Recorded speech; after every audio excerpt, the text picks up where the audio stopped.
Hey YouTube, Denise here from Dueling Bunnies, and I'm coming at you with my fourth installment of Let's Talk About Inzektors. This video, I'm going to give you the updated deck profile. Something that you guys don't know is that I pre-record videos weeks in advance, okay?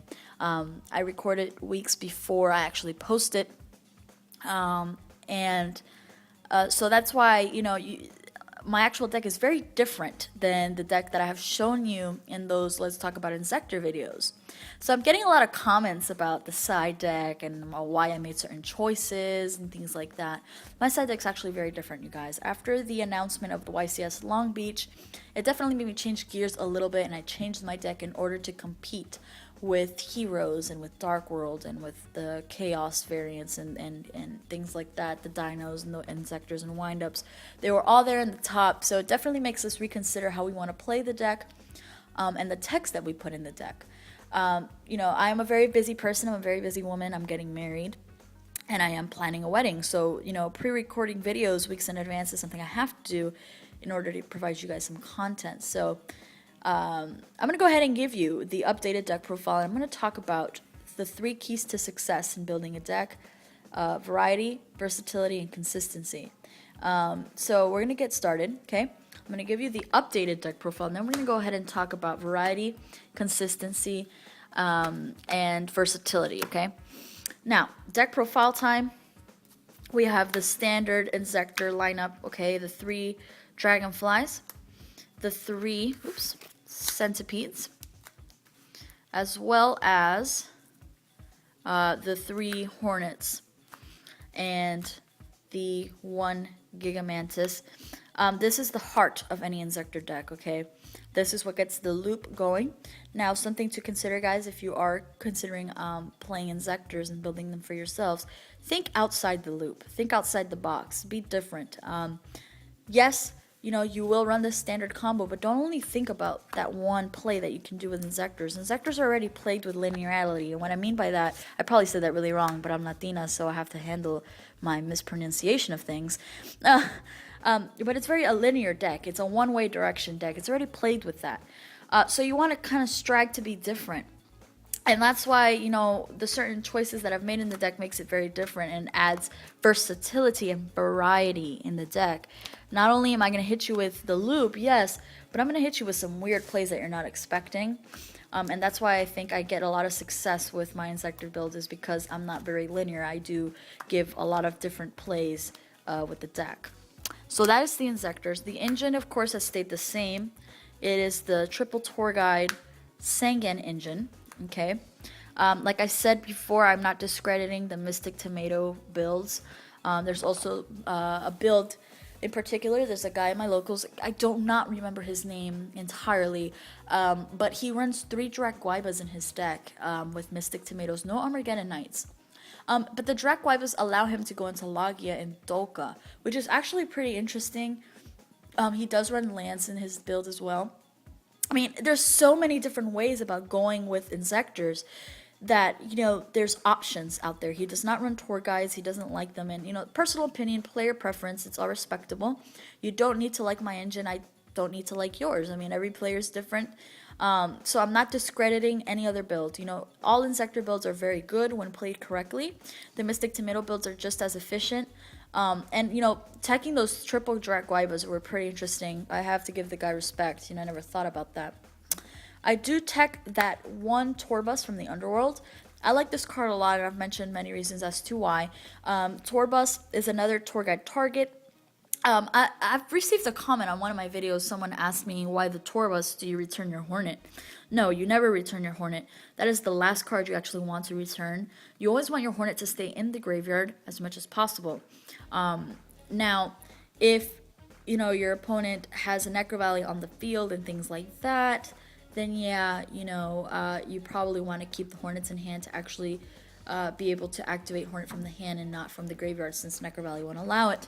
But there's just many things, many different ways. The reason why I use Torbus is not only is it another tour guide target to potentially let me go into an extra Exceed, but how do I put this? It is never dead in the sense where I can always return a Dragonfly or a Centipede to hand to bring back my combos, to keep my combos going. You need dragonflies and you need centipedes in your deck to get the combos going off.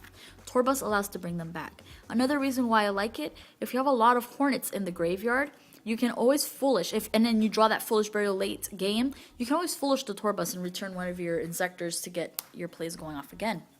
Hand traps. Now I'm going to stop here and pause for a moment. I actually opened up a Tumblr page, a mini web page for Dueling Bunnies as of yet, where we're writing articles. We're writing articles for you guys to up your knowledge on the game and help you understand certain concepts and certain misplays and things like that. You could compare them, I guess, to the Alter Reality articles that you read from the pros, except, you know, it's me and Jonathan writing articles for you guys based on our knowledge and our skill set in this game. So I wrote an article about hand traps, and I think you guys should read that. Link will be down below for the Tumblr if you want to check it out. But anyways, I run the 2 Max Cs and the double Veiler. I'm actually working on getting a 3rd Max C, but I don't know yet if I'm going to actually main 3. You know, a lot of people do the triple Max C, 1 Veiler. But as of right now, I kind of like the balance of having the 2 Veilers and 2 Max Cs. Now, we all know that Dark Worlds are going to get a little up in playability and play-wise now that it won a YCS. People are going to want to be playing it.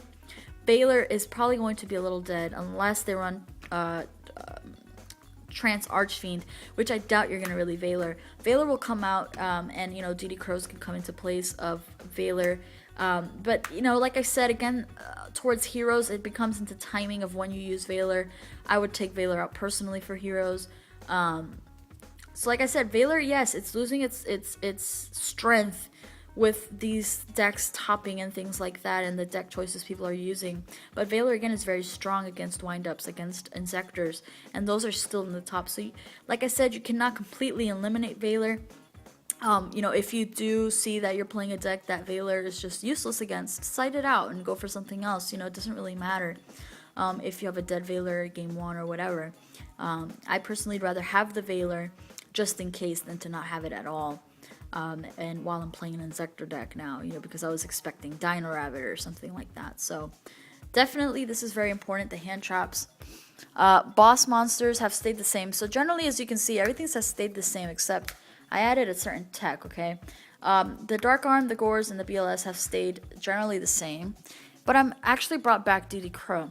And the reason why I did this, and this is just a meta call, okay? YCS Long Beach has proven that Dark Worlds are very consistent, very strong, and they have won, okay? Not only that, but windups were big. And other decks, you know, other decks, chaos decks, which require light and dark targets and things of that nature. So we see that, I see personally, just me thinking, meta call wise, teching a DD Crow in the deck gives me a higher chance of hitting those key cards for decks that I play, and it'll give me a leg up in the match. Now, DD Crow, I loved it prior when I used to run it. I loved it. I mean, it worked. It was awesome. And then I took it out because I'm like, you know, it's good, but I could probably put something else in its place. And now it's coming back because I'm definitely expecting a lot of the graveyard heavy decks to come now with the Dark World win. You know, people are going to be net decking Dark World, as well as other chaos decks, the Mystic Piper Chaos and things like that, windups as well. This just hurts a lot of decks, and I like it a lot. It also hurt, you know, those, if you're playing a Rabbit, Dino Rabbit first game, yes, you know, the DD Crow's a little dead as well as the Veilers, but you could hit like their Pot of Avarice plays and things like that if you, you know, if the game gets that far and they draw into it. So DD Crow has versatility, and I think that with the decks that are going to be popping up now, DD Crow's a great tech in any main deck at 1, and you can side the second one. Be expecting to see a lot of Dark World. You know, people at the YCS Long Beach said, you know what, I played all heroes in Dark World from the beginning. So it's very important to play this, as well as when you're playing the Mirror. You know, having that DD Crow in hand, they bring that Hornet, just boop, pop the Hornet, it goes, and they're not expecting a Hornet main, so, I mean, a DD Crow main, so, definitely a great tech. I love this guy a lot, that's why I put him back in. Spells are 2 Pot of Dualities, 1 Allure. Same as before, just adds consistency to the deck. Back row hate consists of 3 MSTs and the Heavy Storm. Definitely, like I said, we're seeing a lot of traps being used again. People are not really fearing the heavy anymore because of Starlight Road. Starlight Road does exist, okay? So definitely playing these are you have to play them smart. No more blind MSTs, guys. Don't be setting MST and once they set something, go whoop, MST. No more blind MSTs. And sometimes it's okay to do that when you have to absolutely bluff a card. You can just bluff the MST and that's it. But definitely want to play correctly the MSTs in the Heavy Storm because, again, Starlight Road does exist, so you want to be very careful with how you use them.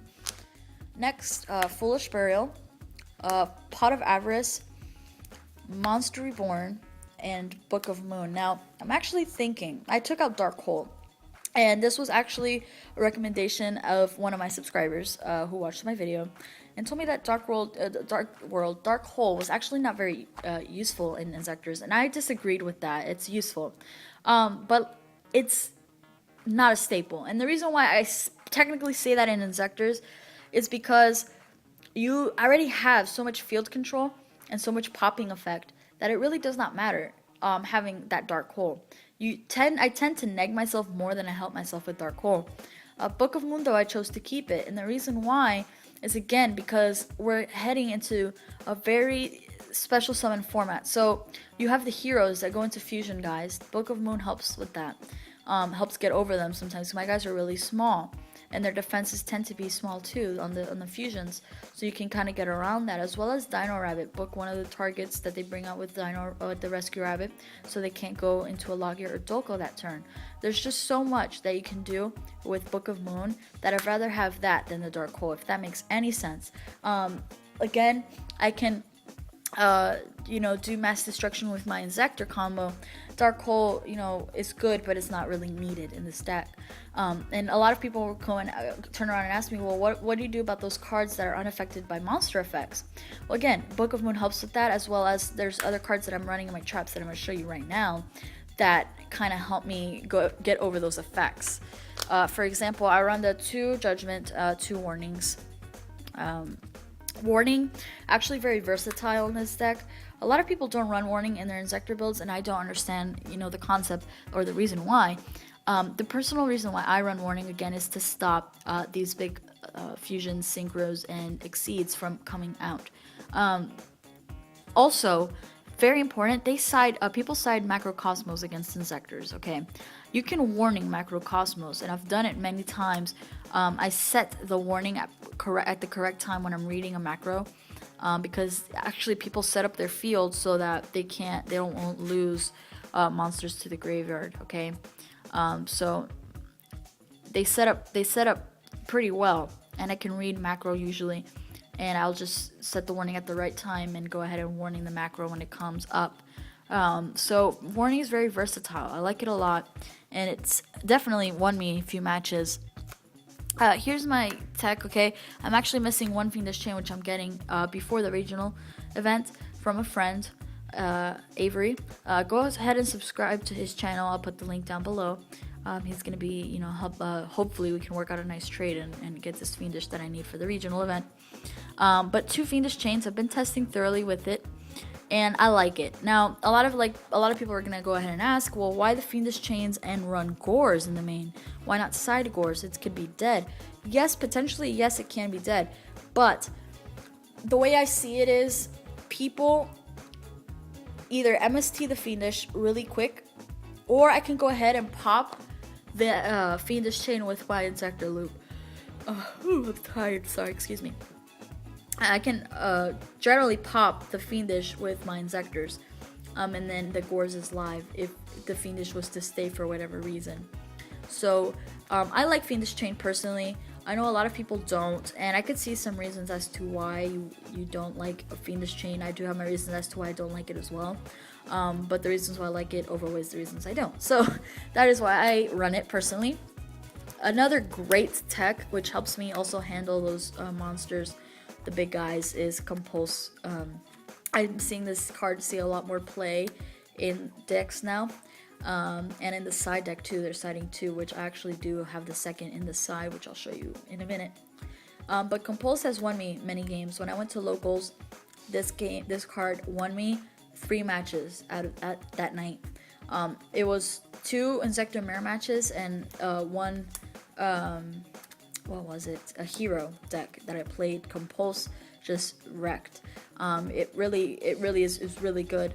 And it sucked that I was only playing 1 and I never said the second. So now I decided to side the second one and it's been playing even more consistent, even better. So Compulse, definitely consider it, guys. Compulse is a really good card that really hits a lot of targets, and I think you guys will like it a lot. And last but not least, that one Torrential. Torrential, again, I like it at 1. I don't like multiples of Torrential. I just feel like the mass destruction should come from my monster effects, not from my traps. It just negs me more than it helps me. Now we'll go in the extra. The extra has not changed too much.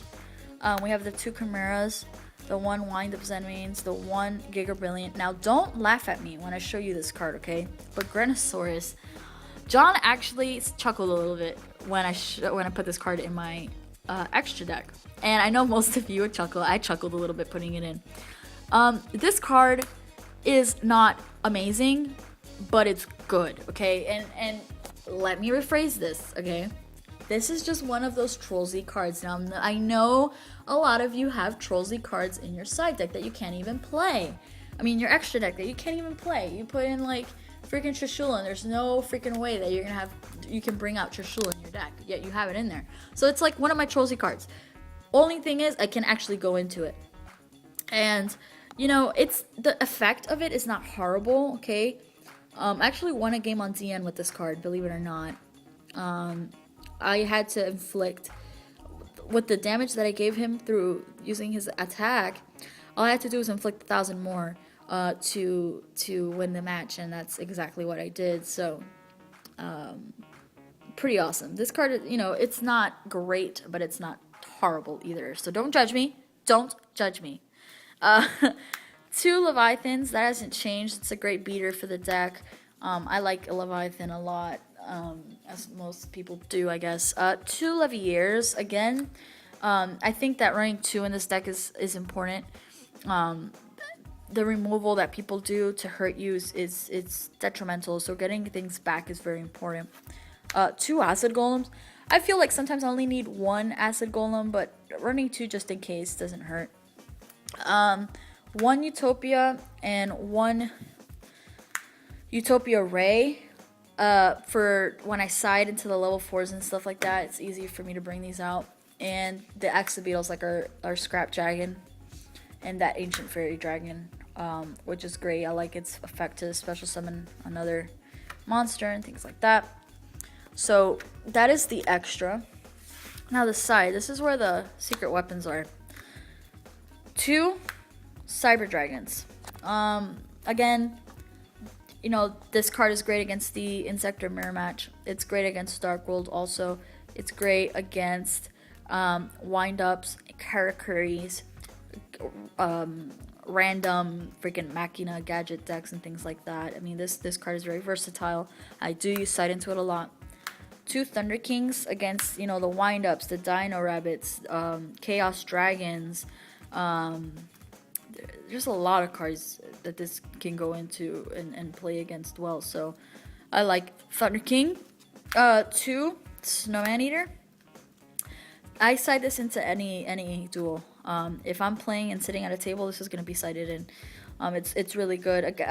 Again, unless it's like a freaking Chainburn deck or something like that, then no. But Snowman Eater, definitely really good. I like it. 2 Spirit Reapers. I upped the count of Spirit Reaper to 2, and the reason why is because I really see how detrimental this card is to freaking Dino Rabbit, okay? Do they really want to sit there and negate a Spirit Reaper? Or do they want to go ahead and negate my Mass Destruction effect? They're going to have to decide, okay? So I set the Spirit Reaper. Here it goes. Now, I could potentially destroy their field, have them negate and destroy their field, and flip this into attack and pop cards off their hand, which hurts, okay? So Spirit Reaper definitely has the versatility, and it's great against other decks. Okay, so Spirit Reaper, very versatile. That's why I upped it to 2, because I think it's really that good. And now also I'm running 1 Raikou in here.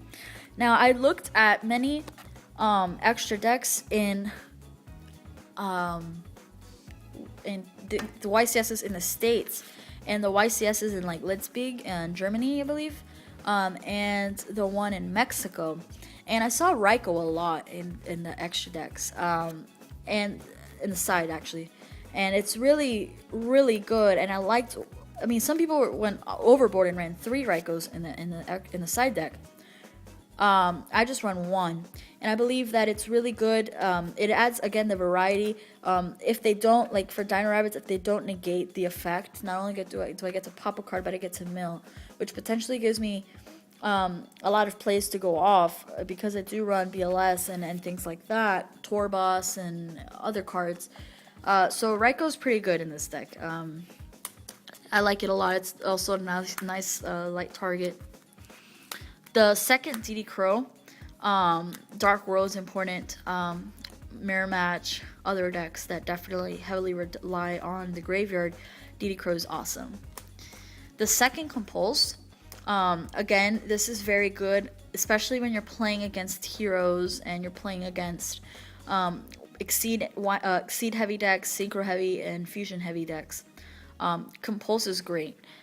Definitely makes them use up resources to actually bring out the monster, but then you go ahead, Compulse, they lose everything. They wasted the resource, and now that thing is back in the action deck.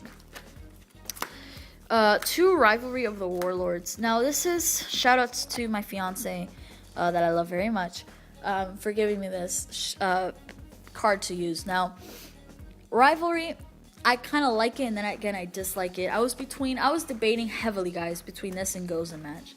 And the way I see it, and he explained it to me, and I guess I agree with him in a certain way, that a lot of the decks now run different kinds of monsters. We look at windups, they run like freaking fish and warrior and beast and all that.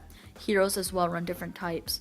And you have even Dino Rabbit decks that they run the dinosaurs, but Dolka and Lagia are dragons. So if they go Rescue Rabbit, let's say this is a Rescue Rabbit, okay? They go Rescue Rabbit, Banish. They bring out 2 Cobblestools. I can go ahead and go Rivalry. And yes, they won't pitch any monsters because they're both dinosaurs. But they can only control dinosaurs now. They can't go Exceed into Lagia or Dolka, which is a dragon, which definitely stops them. So I definitely like that, that idea that Jon gave me. This is good against a lot of decks. The only reason why it kind of was torn between this was because then again, it really doesn't help against the Dark Worlds and stuff like that. They're all fiends, generally speaking. But then again, Gozen Match doesn't help either. So, I went ahead and went with Rivalry. All my guys are practically insects. The only ones that are not would be like the boss monsters, which is okay. As long as I have my fiends, my insects, I can do things. So Rivalry is good. I like it. I'm definitely going to try it out. It's worth a shot. We'll see how this goes. I have to test a little bit more with Rivalry, okay? But I think it'll do well. And 2 Royal Decrees. I think this is practically becoming a staple in most extra decks or side decks now, especially Inzektor side decks. Royal Decree just stops a lot of the mass hate that people side against us. So that is the updated deck profile. I know this is becoming really long. It's because I'm giving detailed explanations. I want to make sure that every video that I give you, that's as detailed as possible.